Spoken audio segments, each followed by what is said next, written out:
Hi guys, వాళ్ళైతే నేను మా మమ్మీని అయితే స్నాక్స్ అయితే చేయమన్నాను. మా మమ్మీ అయితే స్నాక్స్ అయితే చేస్తుంది. ఏం చేస్తుందో చూసేద్దాం పదండి. అయితే ఒక బౌల్ అయితే తీసేసుకుని దానిలో కొంచెం వాటర్ అయితే సాల్ట్ అయితే వేసేసుకుని దాని మీద అయితే రాగి పిండి అయితే చూపించింది. ఈ రాగి పిండి అనమాట.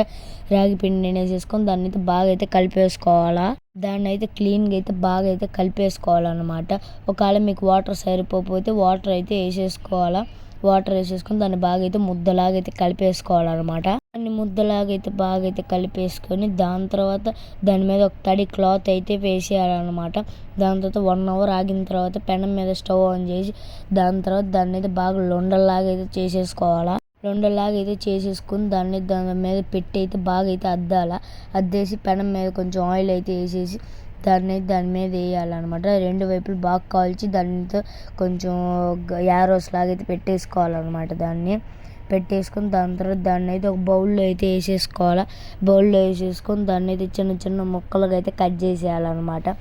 దాన్ని చిన్న చిన్న ముక్కలు కట్ చేసి దాని మీద అయితే బెల్లం అయితే వేసేసుకోవాలన్నమాట. బెల్లం అయితే వేసేసుకున్న తర్వాత బాగా అయితే కలిపేసుకోవాలన్నమాట. దాని తర్వాత దాని మీద అయితే నెయ్యి అయితే వేసేసుకోవాలన్నమాట. నెయ్యి అయితే బాగా అయితే వేసేసుకొని దాన్ని ఇంకా బాగా మిక్స్ చేసుకుంటే అయితే మన డిష్ అయితే రెడీ అయిపోయింది guys. Please like, share, comment, subscribe చేసి బెల్ ఐకాన్ కొట్టడం మాత్రం మర్చిపోకండి. Bye guys.